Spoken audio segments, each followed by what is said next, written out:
When tragedy strikes, it unfolds in the most unexpected ways. There are no ominous narrations or suspenseful melodies, no hints that the ordinary will suddenly transform into an extraordinary event. In an instant, a cataclysm can reveal its devastating maw, leaving chaos and despair for those left to witness. The air was chilly in November, and amidst the anticipation of a 4-day Thanksgiving weekend, the impending doom of finals loomed, clouding our excitement.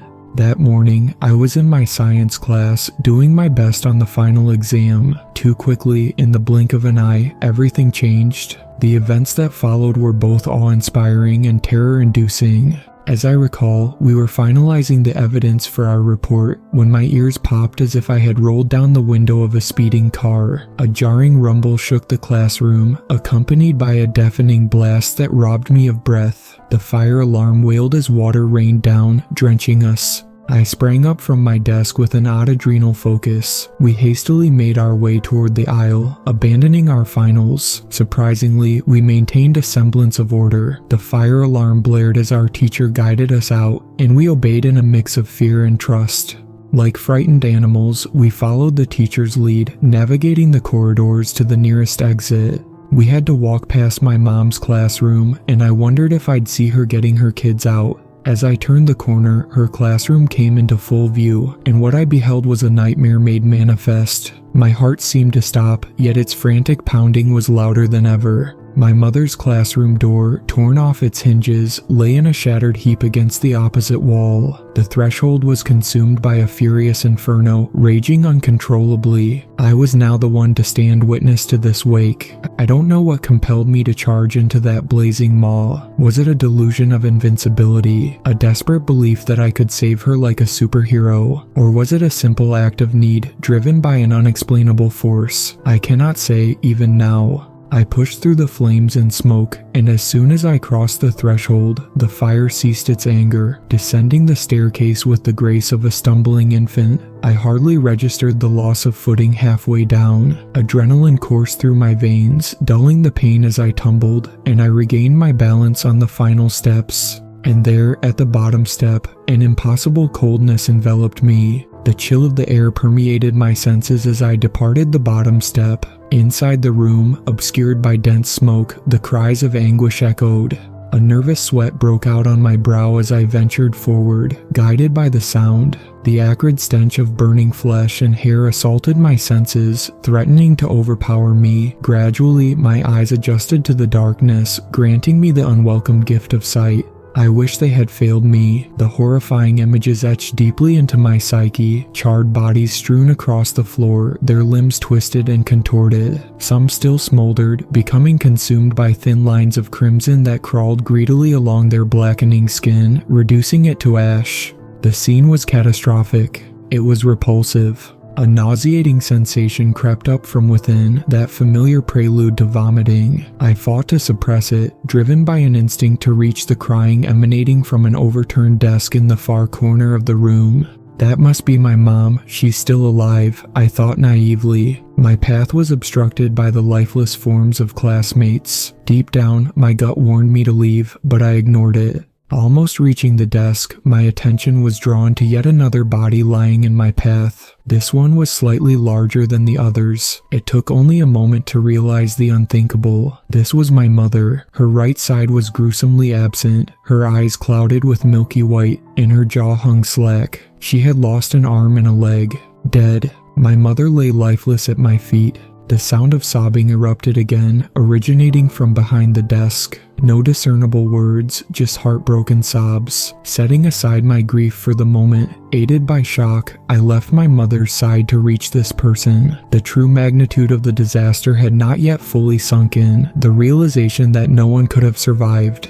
The crying grew louder as I approached, echoing not only in my ears, but in my thoughts. It drowned out the clamor of the alarms. It was as if I was ensnared in a waking dream, where the cries became my sole focus, blotting out every other sense. Reaching the desk, I cautiously peered behind it, my eyes drawn to a huddled figure in the corner. His blackened skin mirrored the others and he possessed little remaining hair. Tremors coursed through his body as he faced the wall, his arms extended limply, wrists hanging from his forearms. "Hey," I yelled. "Are you okay? Can you move?" I said as I maneuvered around the desk. Looking back on it now, it was incredibly obvious that he wasn't okay. No response. Perhaps the explosion had damaged his hearing. Instinctively, I reached out and grasped his hand. The moment our skin made contact, the crying ceased and the tremors subsided. Slowly, he began to turn his head towards me, his neck moving with jerky, disjointed snaps, and then I beheld his face.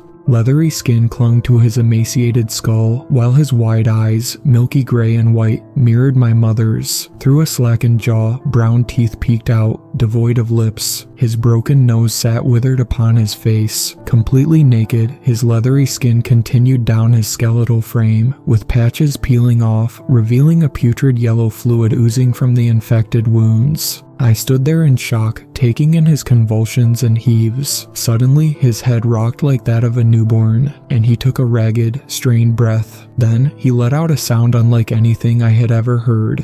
But that's not the right way to describe it. The sound triggered a sensation within me, a feeling that wasn't entirely my own. I was engulfed by an overwhelming grief, an intense pain that consumed me entirely. Guilt as I had never known washed over me, threatening to drown me in its depths. I recoiled from the desk, stumbling backward until I fell onto my mother's charred remains. A cloud of ash billowed forth, caressing my face as I gasped for air. I inadvertently inhaled the plume of my mother's ash. I vomited on myself, tears streaming uncontrollably. Crawling on my hands and knees, I distanced myself from the nightmare, my existence teetering on the brink. I crawled and then ran once I regained my footing. I ran out of that room, up the stairs, through the engulfing flames, through the school, past my bewildered classmates. I kept running. I ran until my legs could no longer bear the weight of my body and my shattering reality. Just keep running.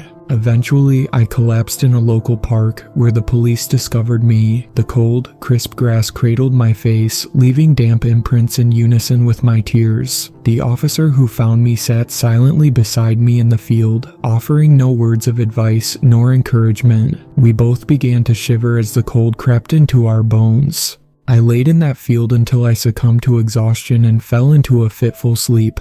I was so utterly exhausted. When the officer drove me home, I awoke to a reality that felt both distant and surreal. The following year slipped away in a haze, an amalgamation of twisting memories and blurred moments. I found myself residing in my mother's home, under the temporary custody of my aunt and uncle. The settlement from the life insurance payout, locked away in a conservatorship, offered a glimmer of financial security. Grateful for their decision, I thanked my lucky stars that my aunt did not seize the opportunity to claim the money as her own.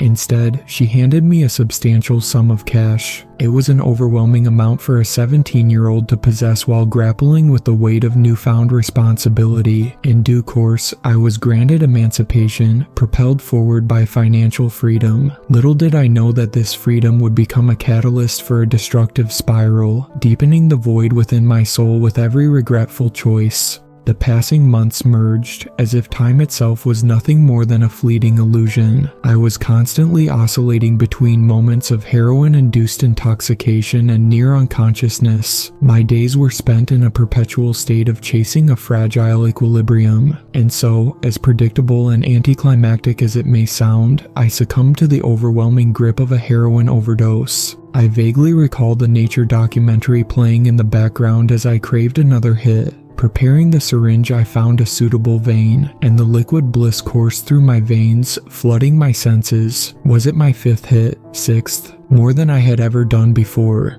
The rush surged through my body with an intensity I couldn't bear. My balance faltered, and I collapsed onto the couch, my head spinning in a disorienting haze. I slipped into unconsciousness, unaware of the vomit that spilled forth from my mouth. At that moment, I believe I was on the brink of death. In my haziness, I faintly recall the piercing scream someone entered the front door. I must have appeared as a visual embodiment of the death I had longed for. It was my aunt who discovered me in that state, a sight she never deserved to see. She was far too good to be exposed to the wretchedness that had become me. Rehabilitation became an inevitable path I had to tread. My therapist posited that the horrors I witnessed in my mother's classroom were projections of my mind, personifications of the hellish experiences I endured. In the ensuing months, I grappled with a profound sense of worthlessness despite the earnest efforts of those around me. Weeks continued to bleed into months, and progress toward emotional and mental recovery became a slow, agonizing burn. No matter the tools and coping mechanisms I acquired, no matter the mental acrobatics I performed, I found myself sinking deeper into the abyss. The insidious cravings for substances clung to my heart with sickening tenacity. By the end of that year, I retreated into seclusion, abandoning my education and embracing a life of isolation. Depression became my constant companion, blurring the days into an indistinguishable haze. I traded one vice for countless others, escaping reality through endless hours of pornography and video games, despising every fiber of my existence late into the solitary nights. Even in sleep, I found no respite. My nights were tormented by relentless nightmares, unyielding in their pursuit of stealing away what little rest I had left. At my emotional nadir, I ceased to care for even my most basic needs. My body, an instrument of survival, was now perpetually hunched, bent by the weight of my deteriorating state. I had become a repugnant wreck, a physical manifestation of the turmoil within my mind. I was a mirror reflecting the distorted image of my shattered mentality. The battle against my demons was slipping through my fingers, and I was losing myself in the process. In time, my life embarked on a transformative journey, emerging from the shattered remnants of an existence that had unwittingly become my solace. It began with a simple spark.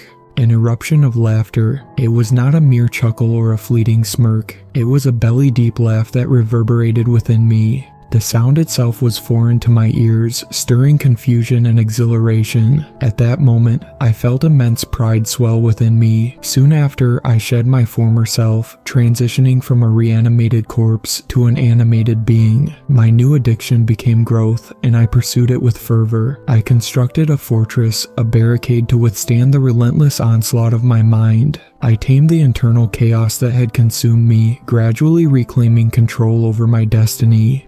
With every strained step, I crawled a feeble yet indomitable way up that treacherous mountain.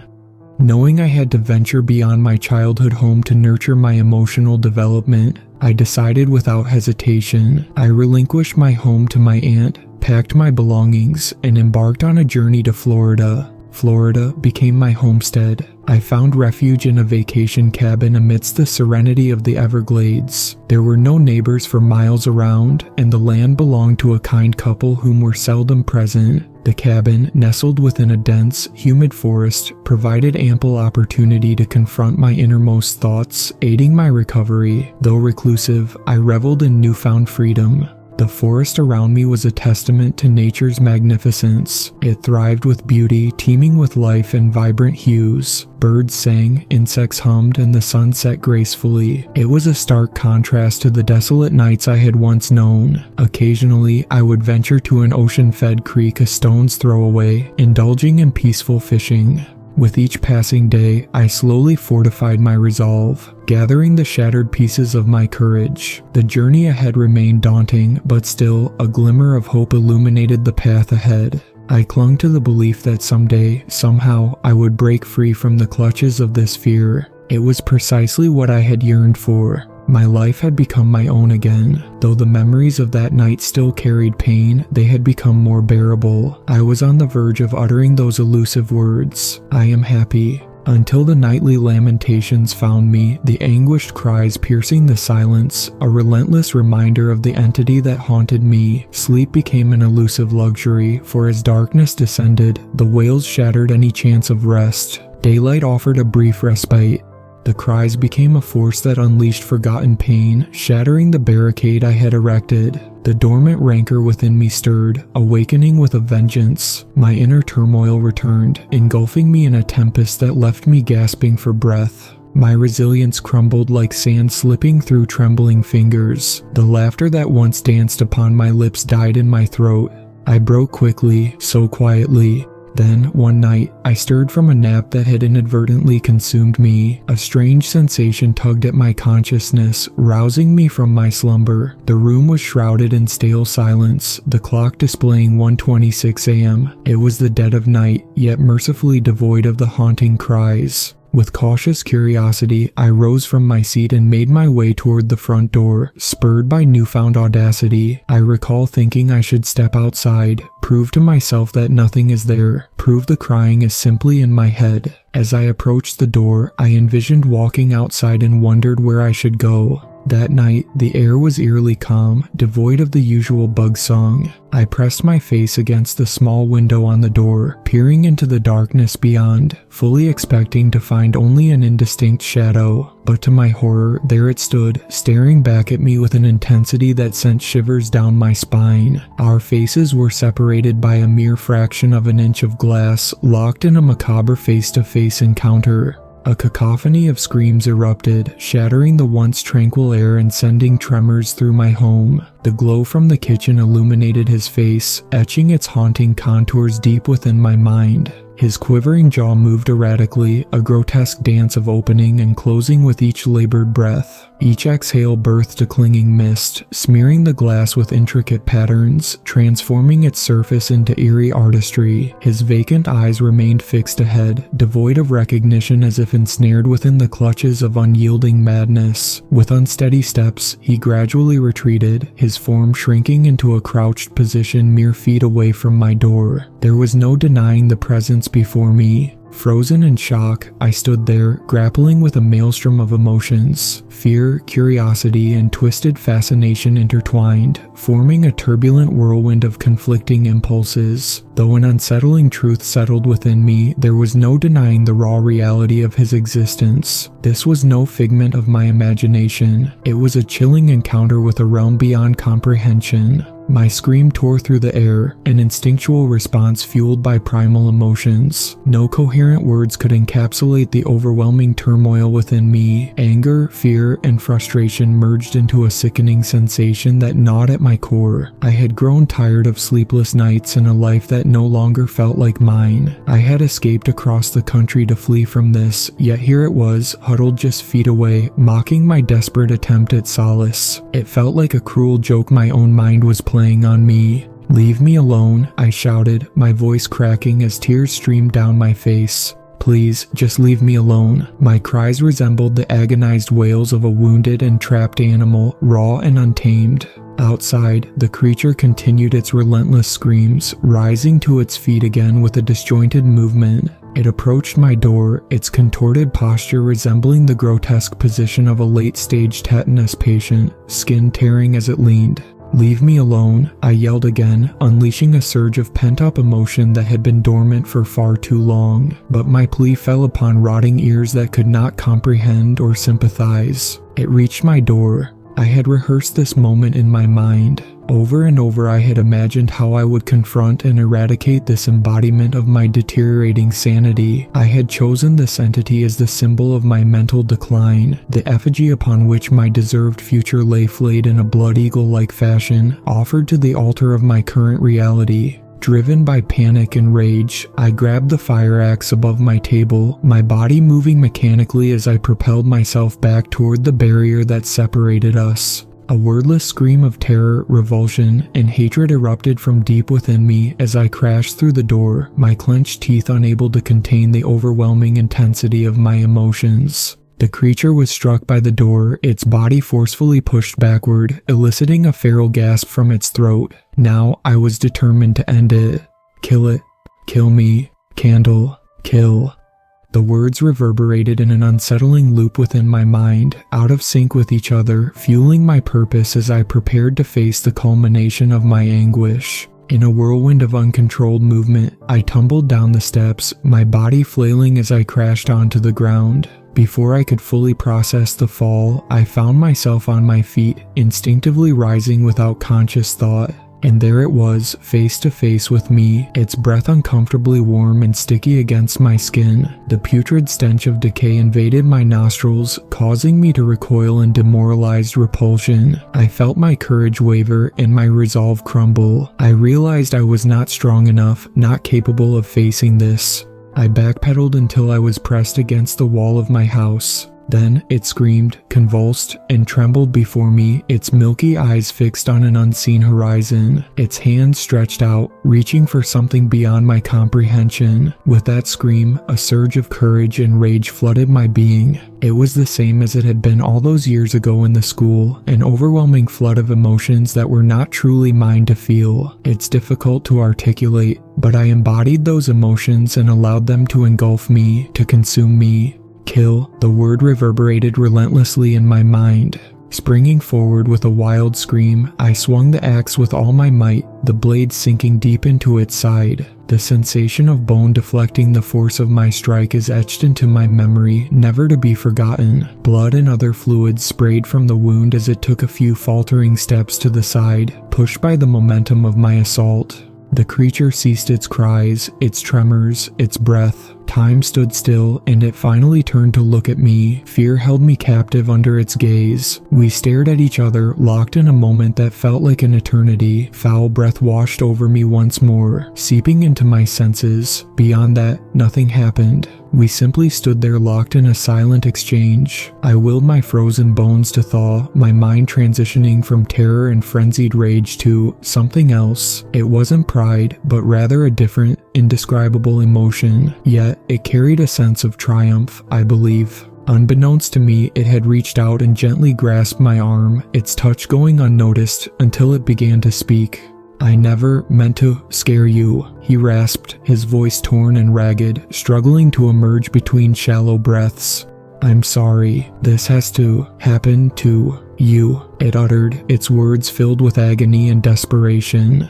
Tears welled up in its eyes, a flicker of pain crossing its face as its ragged hand clutched at the axe lodged in its new laceration. "Please, kill me," he wheezed, his plea reverberating in my mind and reaching my ears simultaneously. With its other hand, it gripped the axe and brought the blade to its neck. "Kill me, Candle. Kill, now." The final word echoed like an explosion within my head as its hand pressed against my face. Everything plunged into total darkness for a fragmented moment as I swung the axe. Suddenly, I felt myself hurtling through space, a void engulfing me. The air grew cold, and the wind whipped past, intensifying the disorienting descent. I screamed in a frenzy of confusion and terror, my voice lost in the abyss. Downward I plummeted, faster and faster, the nauseating sensation overwhelming me. Did I die? Is this death? I'm dead. Thoughts of my imminent demise gripped my courage, but I resisted, unwilling to accept my fate just yet. In the distance, far below, a growing light pierced through the darkness. Fresh tears streamed down my face, blurring my vision and making it difficult to gauge the proximity of the light, and how much time remained before I would be halted by the unforgiving ground. But it was rapidly approaching. I squeezed my eyes shut, unleashing a scream that echoed through the void. In the face of imminent death, I summoned every ounce of defiance within me. "I want to live." The words echoed in my mind, a fervent plea repeating like a mantra. I curled into a protective ball, bracing myself for the impending impact that would mark my brutal end. Seconds stretched into eternity as I awaited the inevitable. Then, with a soft and gentle thud, I collided with the ground, the impact akin to falling off a couch. A feeble whimper escaped me, carrying away the remnants of my shattered pride. Slowly, I uncoiled my limbs and remained still, a mix of confusion and exhaustion paralyzing me. Was this death, or had I somehow managed to survive? At the very least, I was conscious. I reached out with my hands, feeling the texture of the hardwood floor beneath me. I attempted to open my eyes, but darkness engulfed everything, rendering me blind to my surroundings. Rolling onto my back, I extended my arms as far as they would go, searching for walls that eluded my touch, instead only finding a formless nothingness. A new fear emerged as a creeping suspicion arose. Did I even have a face? With trepidation, I brought my unseen hands towards my face, and a sharp sting shocked me as my dirty, sweaty fingers met my open eyes. It burned, and a faint chuckle escaped my lips, mingling with tears that continued to cascade down my face. I released a weak, triumphant sigh, throwing my arm in the air, and darkness claimed me once more, my consciousness slipping away. When I awoke, I found myself in an unfamiliar hallway illuminated by ethereal torchlight. Glancing around from my position on the floor, I took in the details of my surroundings. The hallway stretched endlessly in both directions, its warped and aged dark wood floors covered in a thick layer of dust. On each side of me, 2 doors stood, adorned with handles clad in aged bronze. The peeling, curling white paint of doors cast small shadows that danced in the flickering flames. Ornate red and gold walls framed the hall, extending into the distance without interruption. The air hung still, thin and cold.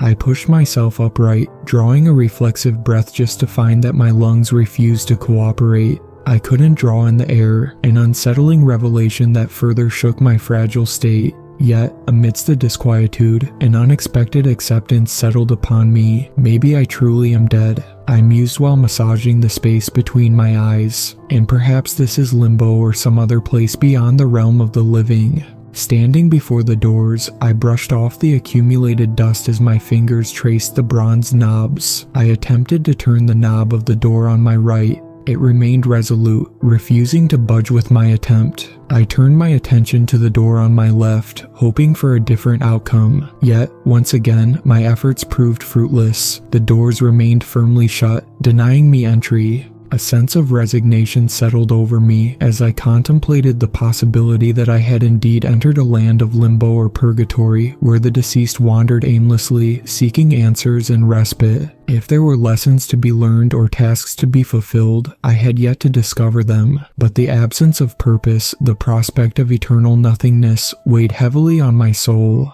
With a deep breath, I made the conscious decision to venture further into the darkness, forsaking the dwindling light behind me. Hours turned into an indeterminate passage of time as I traversed the corridor, my hand trailing along beside me against the cold surface of the wall. Surprisingly, fatigue and hunger eluded me, further reinforcing the notion that I probably died.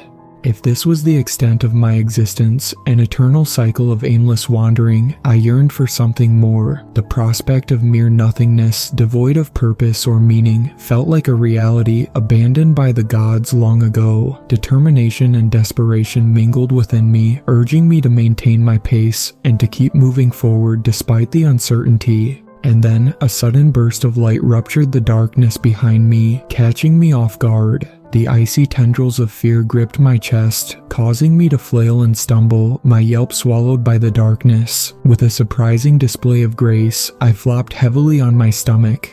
I clambered to my feet and swiftly turned around, propelled by a sense of desperate longing. I hurtled toward the newfound light, driven by an unspoken fear that it would fade if I didn't reach it in time. Desperation fueled my actions as I lunged for the handle of the nearest door, seeking the anchor to halt my momentum. The handle remained steadfast, unyielding as it abruptly halted my chaotic trajectory. I clutched the doorknob with both hands, pouring every ounce of strength into my attempt to pry it open. I threw my weight against the door, pulled, hit, kicked, and pleaded in a desperate plea, but the door remained unafflicted. Exhausted and defeated, I crumpled against the door, collapsing to my knees. I buried my face in my folded arms. The tears flowed freely once again as a sense of hopelessness enveloped me. What was the point? There was nowhere to go, no escape from this damned place. I was trapped, imprisoned within my own personal purgatory. This was my punishment. Reality began to fracture, my veil of ignorance slowly lifting. Could I truly be dead? The realization dawned upon me, shattering the feeble illusion of safety and acceptance. I wasn't okay, I wasn't safe. The weight of my unease bore down upon me, threatening to consume what little resolve remained. In the face of uncertainty, I whispered the truth that echoed within my being. I'm not okay. I rolled onto my side, curling into a tight ball, clutching my legs close to my chest. I surrendered to the oceans that consumed me. I ceased all efforts, resigned to my fate. Time lost all meaning as I lay there, motionless, accumulating layers of dust upon my immobile body. Months or perhaps years passed in this frozen state. I remained frozen, a monument to despair and defeat. The weight of my surrender bore down upon me, and I grew stagnant in body and spirit. As time passed, a small voice emerged from the depths of my being, offering tiny shards of defiance. It urged me to continue, questioning why I should give up. The relentless nagging of that voice eroded the staleness of my resolve. And so, with great effort, I gave in to the persistent beckoning within. I began to stir, my brittle bones creaking and cracking in response to the tentative movements. Every inch of my being protested, muscles screaming as I defied the platitudes that had held me captive. The desire for something different, something more, ignited within me. It took time, but I managed to rise to a sitting position. My body clung stubbornly to the remnants of my self-imposed stagnation, resisting my will. But I knew I had to move. Just move. I whispered those two simple words to myself, a mantra in the stillness. With each painful twitch and every tear in my flesh, I pressed forward. The blinding light pierced through the darkness, and I quickly shielded my eyes. The hallway, once shrouded in darkness, was now ablaze with the furious glow of burning candles, illuminating every inch of the endless walls, adorned with their white doors. Shielding my eyes from the searing exposure, I recoiled from the scorching heat that began to radiate from the flames. I peered through the gaps in my fingers, and a sight greeted me that filled my heart with renewed hope. There, at the end of the hallway, lay an exit, a definite continuation beyond these confines. A rush of motivation coursed through my veins, igniting a fire within my soul. Leaning against the wall for support, I willed my legs to carry me forward, pushing past the pain with each step. The longing to reach that final door consumed me, drowning out the agony. I moved with a shaky shuffle that evolved into a stiff, determined speed walk. In retrospect, I can only imagine the nightmarish image I presented, but at that moment, all I wanted was to reach the end, to embrace the promise it held. With each passing door, I caught glimpses of their numbered plaques, 37, 39, 41, 43. The numbers ascended. I found myself running soon enough. The blinding light soon seared through my closed eyelids, a new symphony of pain. Perhaps I should have gauged the distance to the end, but in my blind pursuit, I collided with the ending wall with a resounding thud. The impact broke my nose, and I tumbled to the floor, disoriented and wounded. As my body sprawled upon the ground, the once illuminated candles in the hallway extinguished one by one, enveloping the space behind me in impenetrable darkness. Yet, amidst the obscurity, one candle remained defiantly aflame, the candle beside the door labeled #158. Its flickering glow drew my gaze, anchoring me to the present. Candle, candle. The word reverberated within the recesses of my mind, its significance echoing relentlessly. And then, like a distant echo from the past, a strained and familiar voice permeated my thoughts. "Kill Candle," it urged, a haunting reminder of the encounters I had faced. The voice, bearing the same ragged quality that had sent chills down my spine before, emerged from the darkness, piercing the silence with its command. A low, ominous rumble stirred in the distance, a sound foreign and unsettling to my ears. It started as a mere murmur, barely perceptible, but gradually swelled in volume, intensifying with each passing moment. The air itself seemed to thicken and vibrate with distraught energy, a growing force that quelled the surroundings. I felt it from deep inside my being. It was the sound of impending doom, a creeping darkness that threatened to swallow everything in its path. As the rumble resonated through the depths of my being, a profound distress began growing within me. It crawled beneath my skin, coiling around my muscles and sinew with a chilling grip. The sensation of impending nothingness clawed at my very core, filling me with a deep-seated dread. It was a fear unlike any I had ever experienced, a realization that I stood at the precipice of an inevitable and irrevocable end.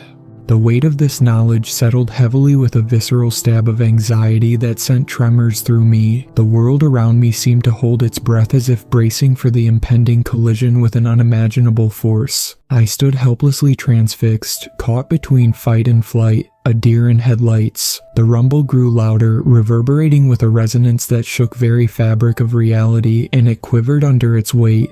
With trembling hands, I clutched at the doorknob. My small rattles quickly became me desperately trying to twist it open, but the doorknob remained stubbornly locked. The rumble grew louder as the unstoppable force closed in on me. Panic surged within me, causing me to frantically shake the door with wild desperation. But still, it resisted, unyielding to my futile attempts. That feeling grew ever stronger, and I became ever more frantic. I felt as though I fell into the quicksand of insanity.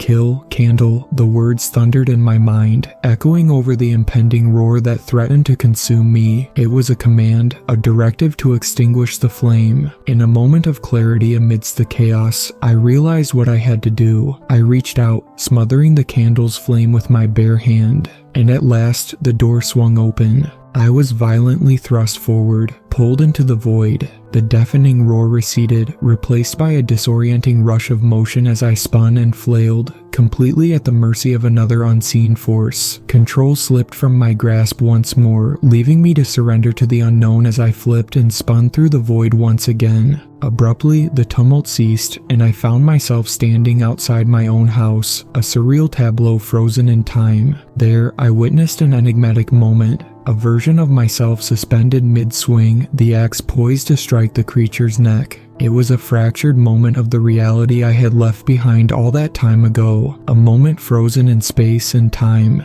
Taking a hesitant step forward, I was abruptly hurled back into my own body, the fragments of my existence reuniting. Time resumed its course, and I felt the weight of the axe as it carried out its intended purpose. The blade connected with a solid, metallic impact, tearing a new rift in the fabric of reality. I was again plunged into a jarring darkness. The whirlwind of confusion was the only thing familiar anymore. The musty scent of familiarity, reminiscent of my high school days, filled the air, punctuating the otherwise suffocating silence. In an instant my vision returned, but this time with a disorienting rush accompanied by dizzying vertigo. I found myself standing in the classroom where my mother used to teach, a place I hadn't set foot in for years. Confusion clouded my thoughts as I turned my gaze to the left, and there she was, my mother, staring at me in disbelief. A collective gasp rose from the students, their eyes fixed upon me with fear and horror. The weight of their stares pressed upon me, making me acutely aware of the unusual circumstances I found myself in. I glanced at my feet in habitual embarrassment,